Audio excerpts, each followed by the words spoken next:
नमस्कार, स्वागत है आप सभी का परीक्षा वर्ल्ड के इस यूट्यूब चैनल में। दोस्तों, आज के सेशन में हम कंप्लीट करेंगे प्रैक्टिस सेट 16 को। तो चलिए वीडियो को शुरू करते हैं और देख लेते हैं कि आरआरबी एनटीपीसी और ग्रुप डी का जो आज का प्रैक्टिस सेट है 16वें नंबर का, इसमें हमने कौन कौन से महत्वपूर्ण इंपॉर्टेंट प्रश्नों को सम्मिलित किया हुआ है। तो चलिए आज के सेशन को शुरू करते हैं। पहला प्रश्न हमारा है, भारत का पहला एक्वा मेगा फूड पार्क कहाँ स्थापित किया जाएगा। मोस्ट इंपॉर्टेंट प्रश्न। तो भारत का पहला एक्वा मेगा फूड पार्क कहाँ पे स्थापित किया जाएगा।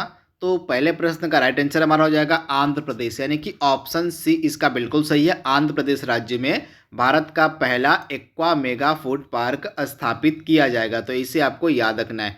अगला इंपॉर्टेंट प्रश्न हमारा है, आपको बताना है कि पैन का जो होता है फुल फॉर्म क्या होता है। तो पैन का फुल फॉर्म क्या होता है।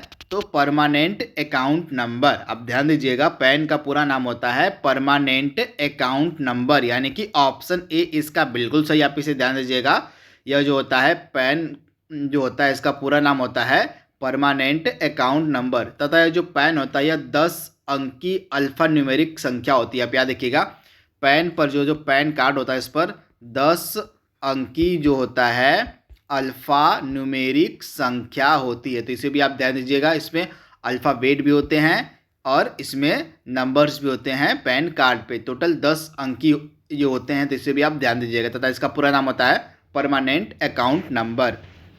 अगला प्रश्न हमारा है, गांधी सागर बांध किस नदी पर बनाया गया है।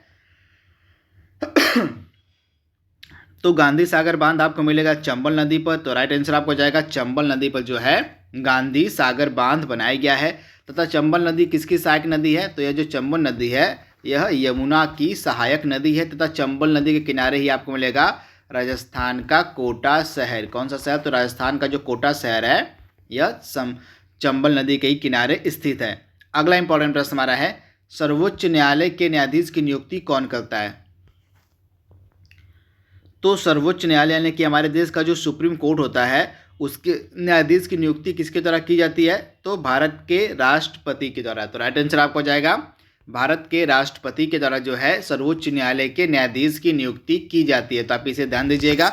वर्तमान में सर्वोच्च न्यायालय में कुल न्यायाधीशों की संख्या कितनी है। तो वर्तमान में तो 31 न्यायाधीशों की संख्या है 30 + 1। आप ध्यान दीजिएगा, वर्तमान में 30 + 1 न्यायाधीशों की कुल संख्या 30, मतलब यहाँ पे अन्य न्यायाधीश हो, मुख्य न्यायाधीश हो गए, और ये जो हमारे देश के सुप्रीम कोर्ट के जो मुख्य न्यायाधीश होते हैं ये होते हैं एक हो गए। आपके सुप्रीम कोर्ट के जो मुख्य न्यायाधीश होते हैं ये हो गए एक, और 30 हो गए अन्य न्यायाधीश। टोटल 31 न्यायाधीश होते हैं सुप्रीम कोर्ट में। परंतु जो हमारे केंद्र सरकार है इसको अब बढ़ाने जा रही है। तो अभी तो बढ़ा नहीं है, लेकिन बढ़ने के बाद इसकी जो संख्या हो जाएगी सुप्रीम कोर्ट के न्यायाधीशों की, यह 34 हो जाएगी। कितनी। 33 + 1, 33 हो जाएंगे आपके अन्य न्यायाधीश और 1 हो जाएंगे हमारे मुख्य न्यायाधीश। तो इसे भी आप ध्यान दीजिएगा, यह संख्या बढ़ने वाली है। टोटल मुख्य न्यायाधीशों की संख्या 34 होने वाली है, यह संख्या होगी 33 + 1, यानी कि एक इसमें से सुप्रीम कोर्ट के मुख्य न्यायाधीश होंगे और 33 अन्य न्यायाधीश होंगे। तो इसे भी आपको याद रखना है। वर्तमान में हमारे देश के मुख्य न्यायाधीश कौन है। तो शरद अरविंद बोबडे। कौन है। SA बोबडे इनको शॉर्ट फॉर्म बोलते हैं, इनका पूरा नाम हो जाता है शरद अरविंद बोबडे। तो इनका नाम आपके लिए इंपॉर्टेंट है। तथा हमारे देश के सर्वोच्च न्यायालय के पहले मुख्य न्यायाधीश कौन थे। HJ कानिया। कौन थे। तो HJ कानिया जो थे सर्वोच्च न्यायालय के पहले मुख्य न्यायाधीश थे। तो इसे भी आपको याद रखना है। अगला प्रश्न हमारा है, निम्न में से किस संविधान संशोधन का संबंध जो है पंचायती राज व्यवस्था से है। सुपर इंपॉर्टेंट प्रश्न। तो कौन से संविधान संशोधन के तहत जो है हमारे संविधान में पंचायती राज व्यवस्था को सम्मिलित किया गया था। तो 73वां संविधान संशोधन। आप ध्यान दीजिएगा, 73वां जो संविधान संशोधन किया गया था इसके तहत जो है पंचायती राज व्यवस्था को संवैधानिक दर्जा दिया गया था। तब इसे ध्यान दीजिएगा, 73वें संविधान संशोधन के तहत जो है पंचायती राज व्यवस्था को जो है क्या दिया गया था। तो संवैधानिक दर्जा दिया गया था। तथा भाग 9 हमारे संविधान में जोड़ा गया था। भाग 9 जो है हमारे संविधान में जोड़ा गया था। तथा पंचायती राज व्यवस्था के लिए जो है एक अनुसूची भी बनाई गई। इस अनुसूची का नाम था 11वीं अनुसूची। तो इसे भी आप ध्यान दीजिएगा, 11वीं अनुसूची के तहत जो है पंचायती राज व्यवस्था को रखा गया है, तथा ये कौन से पार्ट में है, तो पार्ट 9 में आपको मिलेगी पंचायती राज व्यवस्था। तथा पंचायती राज व्यवस्था को जो है संवैधानिक दर्जा दिया गया था 73वें संविधान संशोधन के तहत। तो इसे भी आपको याद रखना है। अगला इंपॉर्टेंट प्रश्न हमारा है, विश्व का सबसे बड़ा तैरता हुआ राष्ट्रीय उद्यान किस झील पर स्थित है? मोस्ट इंपॉर्टेंट प्रश्न। तो दुनिया का सबसे बड़ा तैरता हुआ जो राष्ट्रीय उद्यान है, जो नेशनल पार्क है, यह आपको मिलेगा जो है किस झील पर? तो लोकटक झील पर। लोकटक झील आपको मिलेगी मणिपुर राज्य में। कहाँ पे? तो मणिपुर राज्य की एक झील जिसका नाम है लोकटक झील। इसी झील पर जो है विश्व का यानी कि दुनिया का सबसे बड़ा तैरता हुआ नेशनल पार्क है। तो इसे भी आप ध्यान दीजिएगा। तथा इस नेशनल पार्क का नाम क्या है? तो इस नेशनल पार्क का नाम है कीबुल लामजाओ नेशनल पार्क। ये नाम आपके लिए सुपर इंपॉर्टेंट है। इस नेशनल पार्क का नाम है कीबुल लामजाओ नेशनल पार्क। तथा यह जो नेशनल पार्क है यह विश्व का सबसे बड़ा तैरता हुआ नेशनल पार्क है, जो कि लोकटक झील में है। तथा लोकटक झील आपको मिलेगी मणिपुर राज्य में। अगला प्रश्न हमारा है, IMF का पूरा नाम आपको बताना है। तो IMF का पूरा नाम क्या होता है? अंतर्राष्ट्रीय मुद्रा कोष, यानी कि इंटरनेशनल मॉनेटरी फंड इसको इंग्लिश में कहते हैं, हिंदी में बोलते हैं हम अंतर्राष्ट्रीय मुद्रा कोष। यानी कि ऑप्शन जो इसका बी है बिल्कुल सही है। ऑप्शन बी इसका बिल्कुल सही है, इंटरनेशनल मॉनेटरी फंड। तथा IMF का हेडक्वार्टर कहाँ पे है? तो IMF का हेडक्वार्टर आपको मिलेगा वॉशिंगटन DC में। कहाँ? तो वॉशिंगटन DC में जो है इसका हेडक्वार्टर मिलेगा। तथा वर्तमान में IMF की प्रमुख कौन है? तो क्रिस्टालिना जॉर्जिवा। आप याद रखिएगा, क्रिस्टालिना जॉर्जिवा जो हैं ये वर्तमान में प्रमुख हैं किसकी? तो IMF की। तथा IMF ये कहाँ की रहने वाली हैं? तो क्रिस्टालिना जॉर्जिवा जो IMF की प्रमुख हैं ये बल्गारिया की रहने वाली हैं। तो इसे भी आपको याद रखना है। अगला प्रश्न हमारा है, भारत के किस गवर्नर जनरल के समय जो है दूसरा एंग्लो सिख युद्ध लड़ा गया था? तो जो दूसरा एंग्लो सिख युद्ध लड़ा गया था यह लड़ा गया था लॉर्ड डलहौजी के समय। तो राइट आंसर आपको जाएगा लॉर्ड डलहौजी के समय जो है दूसरा सिख युद्ध लड़ा गया था। तो ऑप्शन जो इसका बी है बिल्कुल सही है, लॉर्ड डलहौजी। अगला प्रश्न हमारा है, ओणम त्यौहार किस राज्य में मनाया जाता है? तो जो ओणम त्यौहार है यह केरल राज्य में मनाया जाता है। तो राइट आंसर आपको जाएगा केरल, यानी कि ऑप्शन ए इसका बिल्कुल सही, केरल राज्य में जो है ओणम फेस्टिवल मनाया जाता है। अगला प्रश्न हमारा है, सरस्वती सम्मान किस क्षेत्र में दिया जाता है? तो जो सरस्वती सम्मान है यह किस क्षेत्र में दिया जाता है? तो साहित्य, यानी कि आप याद रखिएगा जो लिटरेचर का एरिया होता है, जो साहित्य का एरिया होता है, इसमें जो है साहित्य मतलब सरस्वती सम्मान दिया जाता है। तो राइट आंसर आपको जाएगा साहित्य में। अगला प्रश्न हमारा है, विश्व एड्स दिवस कब मनाया जाता है? तो विश्व एड्स दिवस कब मनाया जाता है? तो प्रतिवर्ष 1 दिसंबर के दिन जो है विश्व एड्स दिवस मनाया जाता है। तो राइट आंसर आपको जाएगा ऑप्शन बी। अगला प्रश्न हमारा है, वर्ल्ड बैंक का मुख्यालय आपको बताना है। जो विश्व बैंक है इसका मुख्यालय कहाँ पे है? तो विश्व बैंक का मुख्यालय आपको मिलेगा वॉशिंगटन DC में। कहाँ पे? वॉशिंगटन DC में विश्व बैंक का मुख्यालय है। तथा इसकी स्थापना 1945 में की गई थी। तथा विश्व बैंक के अध्यक्ष कौन है? डेविड माल्पस। कौन है? तो डेविड माल्पस जो हैं ये वर्तमान में क्या है? तो विश्व बैंक के अध्यक्ष हैं। तथा विश्व बैंक के मुख्य अर्थशास्त्री कौन है? तो कार्मेन रेनहार्ट। इनका नाम इंपॉर्टेंट है, कार्मेन रेनहार्ट जो हैं ये मुख्य अर्थशास्त्री हैं किसकी? वर्ल्ड बैंक की।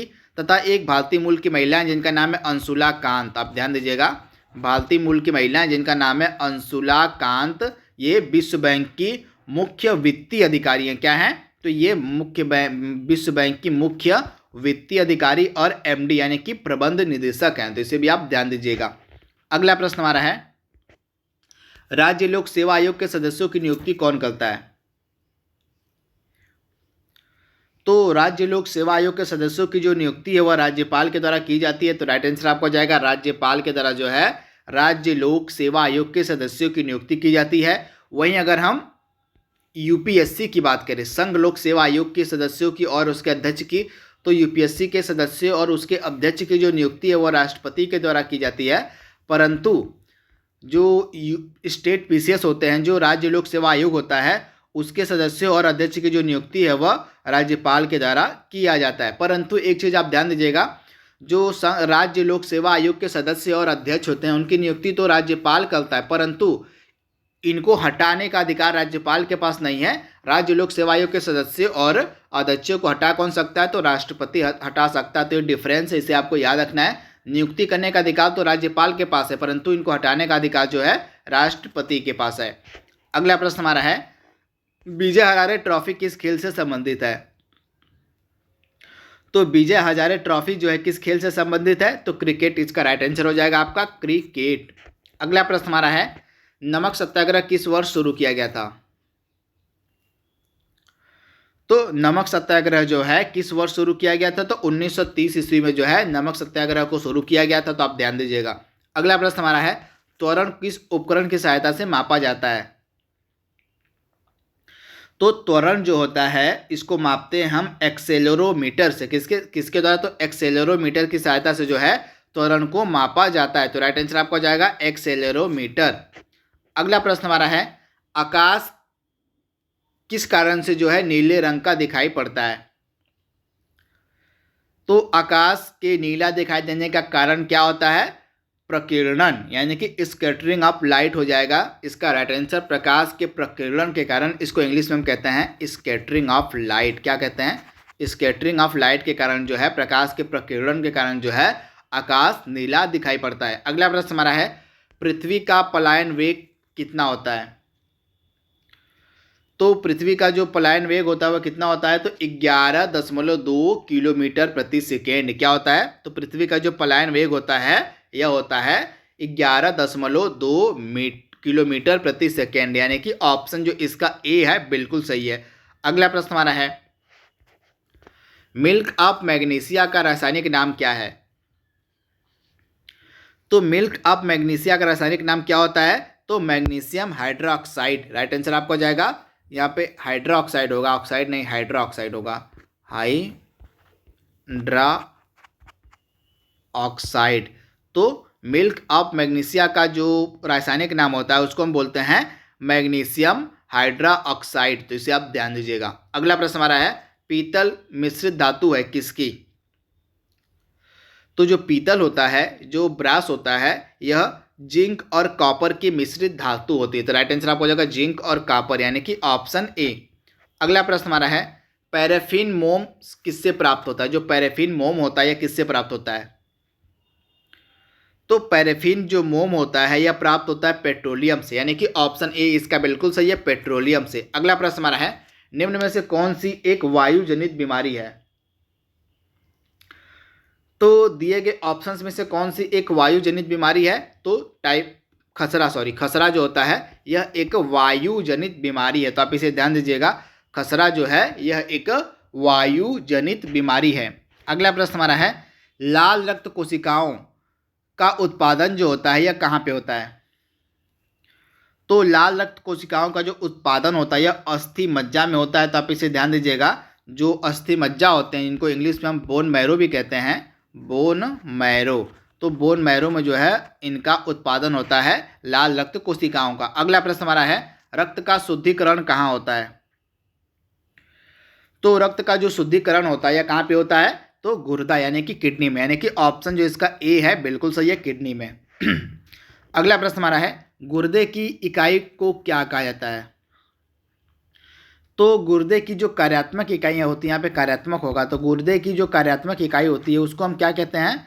गुर्दे की कार्यात्मक इकाई को हम कहते हैं नेफ्रॉन, यानी कि ऑप्शन ए इसका बिल्कुल सही है। जो नेफ्रॉन होता है यह गुर्दे की कार्यात्मक इकाई होती है। अगला प्रश्न हमारा है, आर्थिक रूप से कमजोर वर्ग यानी कि इकोनॉमिक वीकर सेक्शन श्रेणी के लिए प्रस्तावित कोटा का प्रतिशत कितना है?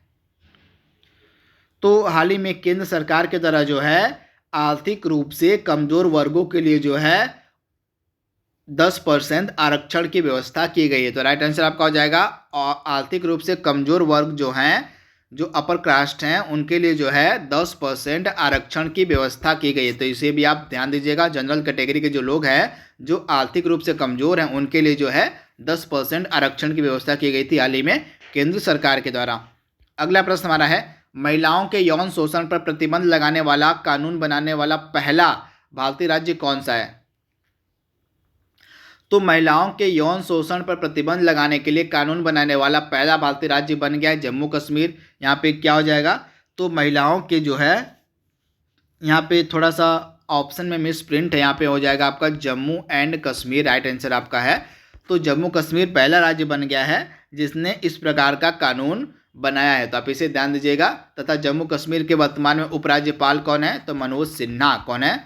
मनोज सिन्हा जो है वर्तमान में उपराज्यपाल हैं। तथा जम्मू कश्मीर के पहले उपराज्यपाल कौन थे, तो जीसी मुर्मू जो थे, ये जम्मू कश्मीर के पहले उपराज्यपाल थे, परंतु अब इनको किसका कार्यभार दे दिया गया, तो ये अब सीएजी बना दिए गए हैं, तो इसे भी आप ध्यान दीजिएगा।